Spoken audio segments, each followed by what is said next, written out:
So people are anxious about being hypnotised sometimes. When they come to see me, and one of the anxieties is, will I be any good at it? Will I be able to do it? Even though I don't really know what it is, will I be able to do it?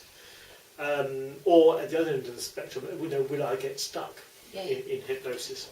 And quite often, as you say, will I be able to do it? And they don't actually know what it is. No. So you say, what do you think you won't be able to do? Well, I don't really know. So, as we said before, it's about the education of that. Yes.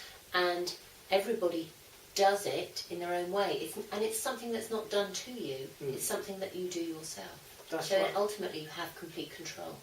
Yes, the way I would present it is, I don't actually think it's something, you don't do hypnosis. You do the exercise as guided by your therapist. Yes. And it allows the hypnosis to happen. It's a bit like sleeping, though it's not the same thing as sleep. If you went to bed at night thinking, I've got to go to sleep, I'm going to go to sleep now, right? I'm going to do sleep. It doesn't work. What you do, you kind of let your imagination flow to maybe start cultivating your dream, and then sleep happens. And it's the same with hypnosis. The therapists will guide your imagination and ask you to imagine, say, walking down a path, and you get involved in that path and imagine the surroundings and maybe the sensation of walking down the path. And at the point that you become absorbed in that, to the extent that you're no longer really aware that you're doing it.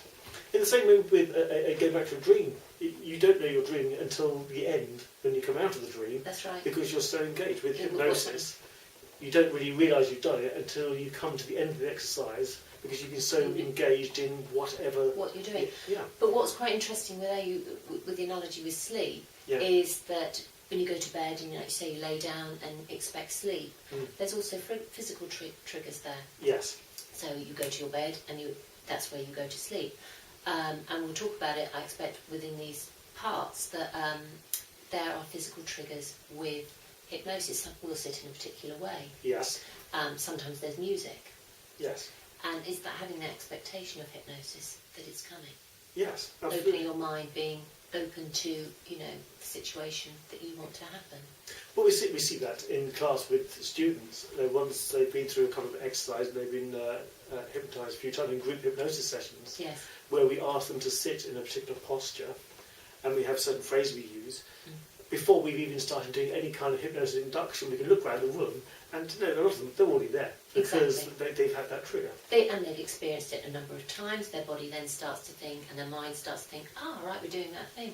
We're doing that hypnosis, what they consider to be hypnosis. And it's not a conscious thing of them sitting there thinking, well, I need to go to hypnosis now. They're like, okay, we're doing that again, and they just float away. It flows through. And they're open and waiting for whatever the tutor's going to say next. Yes.